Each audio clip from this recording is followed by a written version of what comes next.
Монгол улсын хүн ам ба насжилт. Тэтгэврийн тогтолцоо, хууль эрх зүйн шинжилэл.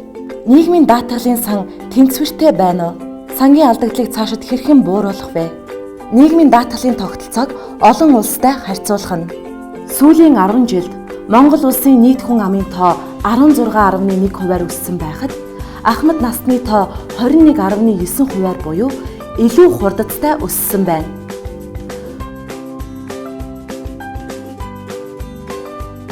Монгол улсын төрөлтөөс тооцсон дундаж наслалт улсын хэмжээнд 2004 онд 64.6 байснаа 2014 онд 6957 болсон бөгөөд эмэгтэйчүүд 75.5, эрэгтэйчүүд 65.9 насалж байгаа нь дэлхийн эрэгтэй эмэгтэйчүүдийн дундад насжилтын харьцаанаас илүү байна. Тэтгэврийн даатгалын тогтолцоо, хууль эрх зүйн орчин, түүний шинжилэл. Монгол улсын нийгмийн даатгалын хуулийн шинжилсэн найруулгаар цалингийн 21-ээс 23% нь нийгмийн даатгалын санд ордог аж. Ажил олгогчоос хамгийн өндөр шимтгэл нь тэтгэврийн даатгал 7% шимтгэл аж. Үүнээс гадна тэтгэмжийн даатгал 0.5%, үйлдвэрлэлийн осол, мэргэжлээс шалтгаалсан өвчний даатгалд 1-ээс 3%, ажилгүйдлийн даатгалд 0.5%, эрүүл мэндийн даатгалд 2% гээд нийтдээ 11-ээс 13% төлөгддөг ажээ. Эдгээр улс орнуудын тэтгэврийн даатгалын шимтгэлийн хувь хэмжээ ихээхэн зөрүүтэй боловч манай улсын шимтгэлийн хувь хэмжээг харьцуулахад нэлээд доогуур түвшинд байгааг харж байна.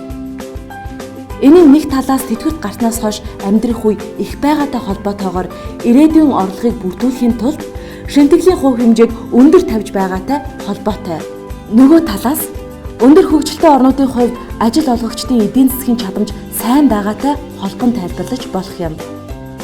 Тэтгэвэр тогтоолгох иргэн нь тэтгэврийн даатгалын шимтгэлийн нэрийн дансны тухай хуульд заасны дагуу нэрийн дансны аргаар тогтоосон тэтгэвэр болон нийгмийн даатгалын сангаас олгох тэтгэвэр тэтгэмжийн тухай хуулийн дагуу тогтоосон тэтгэврийн аль өндөр хэмжээтэйг буюу өөрт илүү таатай ашигтай нөхцөлийг сонгох боломжтой болсон.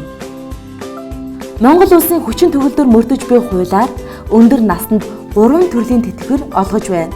Үүнд 1-р эрхэн нүүсэн энгийн иргэд, 2-р эрхэн нүүсэн тусгай албан хаагчид нийгмийн даатгалын сангаас, 3-р нийгмийн даатгалын сангаас тэтгэвэр авах эрх үүсээгүй иргэд нийгмийн халамжийн сангаас тэтгэвэр авч байна. Монгол улс шинэ үндсэн хуулиа батлах хүрээнд хийсэн томоохон шинжилгүүдийн нэг бол тэтгэврийг зөвхөн улсын төсөөс олгож байсан хуучин тогтолцоог өөрчилж, ажил олгогч, даатгуулагчаас төлсөн шимтгэлийн орлогоор тэтгэвэр олгодог хуваарлтын тогтолцоог нэвтрүүлсэн явдал юм.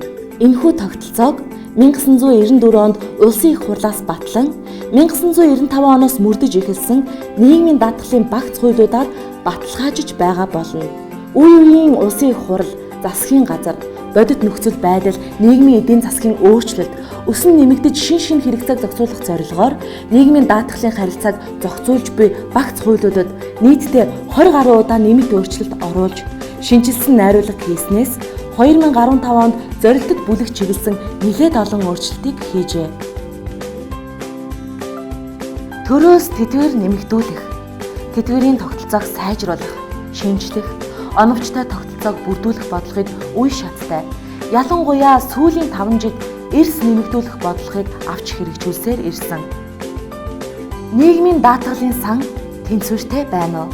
Монгол улсын хэмжээнд 2015 оны байдлаар нийгмийн даатгалын шимтгэл төлөгч нийт 41.6 мянган ажил олгогч, 989 мянган иргэн байгаагийн 189.2 мянган сайн дураараа шимтгэл төлөгч иргэд байна. Албан журмын даатгуулагч иргэн 800 мянга, тэтгэвэр авагч иргэн 355.8 мянга, тэтгэмж тусламж 208.1 мянга, эрүүл мэндийн үйлчилгээ авсан 4452 мянга.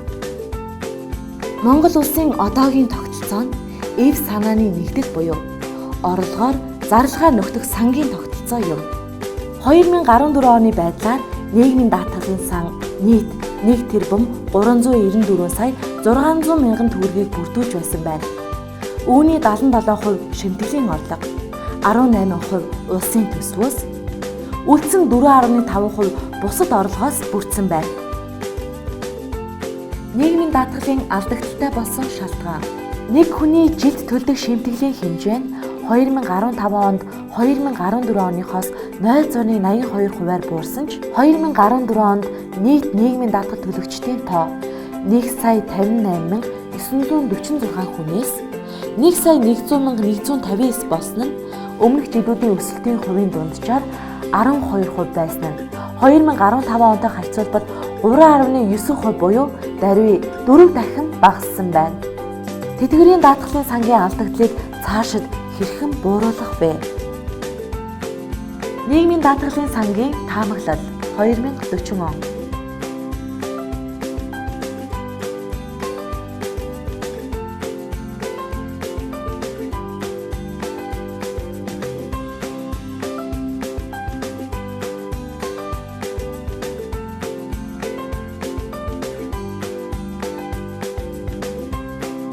Өндөр настанд шинээр санал болгож буй хөтөлбөр арга хэмжээ. Тэтгэврийн 3 давхаргад тогтолцоотой байна. Түүний бүтцэн бүх нийтийг хамарсан суурь тэтгэвэр. Тэтгэврийн хэмжээг амжиргааны өртгийн өсөлттэй уялдуулан эндэгсжүүлж байх. Өндөр насны тэтгэврийн албан журмын даатгал. Малчид, хуваарай хөдөлмөр эрхлэгчид, албан бус эдийн засагт ажиллагчдын төлөв шимтгэлд татаас олгох замаар заавал даатгуулдаг болох. Тэтгэврийн нэмэлт хөтөлбөрүүд. Цаашид анхаарах гол чиглэл. Олон улсын байгууллагуудаас тэтгэврийн олон давхаргад тогтолцоог нэвтрүүлэх, хэрэгжүүлэх.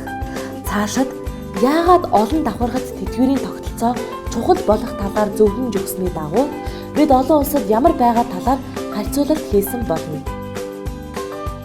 Нийгмийн даатгалын тогтолцоо олон улсын харьцуулалт. Дэлхийн банкны 5 толгуурт тэтгэврийн тогтолцоо. Дэлхийн банкны хийсэн судалгаагаар дараах олон давхаргад тогтолцооны талаар тайлан мэдээ гаргасан бөгөөд энэхүү мэдээлэлээс харахад бид өөрсдийгөө дэлхийн аль тогтолцооны бүлэгт явж байгаа харах боломжтой юм.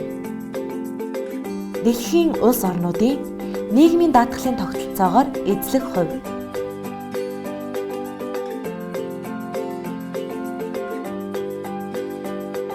Нийгмийн даатгалын тогтолцоо жишээ улс орнууд.